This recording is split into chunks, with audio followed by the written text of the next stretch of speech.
مستند اسلامک وظائف کے لیے روحانی ٹی وی مولانا انیس کو سبسکرائب کریں۔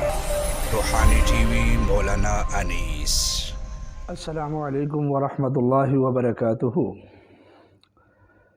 سامعین محترم، آج ہمارا مضمون ہے جنات کے اوپر۔ معاشرے میں بہت سارے لوگ ایسے ہیں کہ جو آسیب، جادو اور جنات کا مکمل طور پر انکار کرتے ہیں اور کہتے ہیں کہ ایسا کچھ بھی نہیں ہوتا ہے، بس لوگوں کا یہ صرف ایک قسم کا وہم ہے۔ لیکن جو احباب اس تکلیف سے گزر رہے ہوتے ہیں ان کو اندازہ ہوتا ہے کہ وہ کس طرح کے کرب اور تکلیف میں، مصیبت میں گرفتار ہیں۔ یقیناً جنات کا وجود ہے، شیاطین کا وجود ہے، آسیب اور جادو کا وجود ہے، اور بہت سارے لوگ بیچارے اس میں مبتلا بھی ہیں۔ بسا اوقات جن عاشق ہو جاتا ہے، جنات عاشق ہو جاتے ہیں، پریاں آ جاتی ہیں، وہ عاشق ہو جاتی ہے کسی مرد کے اوپر، کسی عورت کے اوپر، یا کسی لڑکے یا لڑکی کے اوپر۔ جنات کا عاشق ہونا یہ ایک معمولی بات ہے۔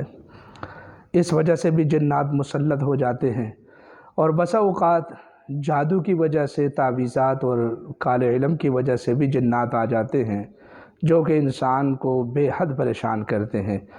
یہ کیونکہ شریر جنات ہوتے ہیں تو لہٰذا یہ انسان کو بہت زیادہ تنگ کرتے ہیں، رکاوٹیں ڈالنے کی کوشش کرتے ہیں اور بندشیں لگانے کی کوشش کرتے ہیں، جبکہ نفع اور نقصان کا مالک صرف اللہ تعالیٰ ہی ہے۔ یہ ہمارا عقیدہ ہے، لیکن اس کے باوجود وہ کہیں نہ کہیں کچھ شیطانیاں ضرور کرتے ہیں۔ اور کبھی کبھار ایسا ہوتا ہے کہ جنات گھر میں ہوتے ہیں تو وہیں سے اثرات مرتب ہو جاتے ہیں، ہمارے واش روموں میں ہوتے ہیں، بیت الخلاء میں ہوتے ہیں۔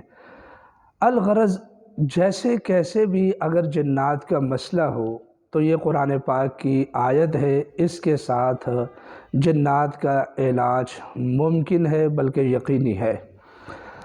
حضرت عبداللہ بن مسعود رضی اللہ تعالی عنہ فرماتے ہیں کہ جس وقت میں حمص سے نکلا تو راستے میں ایک زمین کے ٹکڑے پر میں ٹھہرا تو وہاں کے جو بہت سارے جنات تھے وہ میرے اوپر حملہ آور ہوئے، میرے پاس آ گئے۔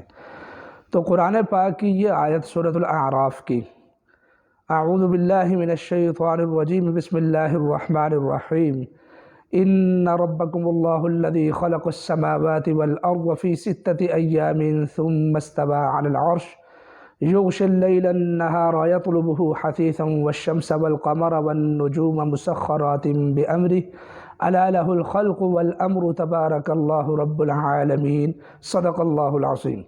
وہ فرماتے ہیں کہ یہ آیت میری زبان پر جاری ہوئی، میں نے خود سنا کہ وہ جنات اب آپس میں ایک دوسرے سے باتیں کرنے لگے کہ اس شخص نے یہ آیت پڑھ لی ہے، اب ہماری ذمہ داری ہے کہ ہم رات بھر اس کا یہاں پہرا دیں اور اس کی حفاظت پر مامور ہو جائیں اور دیگر شریر چیزوں سے بھی اس کی حفاظت کرتے رہیں۔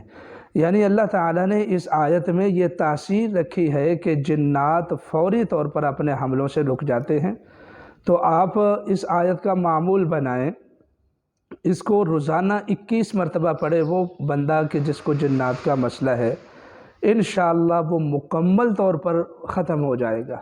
پہلی مرتبہ پڑھنے سے ہی بہت زیادہ فاقہ ہوگا، البتہ اس کو اگر 41 دن تک یا 60 دنوں تک معمول بنا لیا جائے تو مکمل طور پر جنات چھوڑ کر چلے جائیں گے۔ تو اس لیے یہ عمل نوٹ فرما لیں، اور میں امید کرتا ہوں کہ یہ میری چھوٹی سی کاوش آپ کو ضرور پسند آئی ہوگی، اور میری گزارش ہے کہ اگر آپ ہمارے چینل پر نئے ہیں تو ہمارے چینل کو ضرور سبسکرائب کریں، ویڈیو کو لائک اور شیئر کریں، اور اپنے دوستوں کو بھی دعوت دیں۔ وما علینا الا البلاغ المبین۔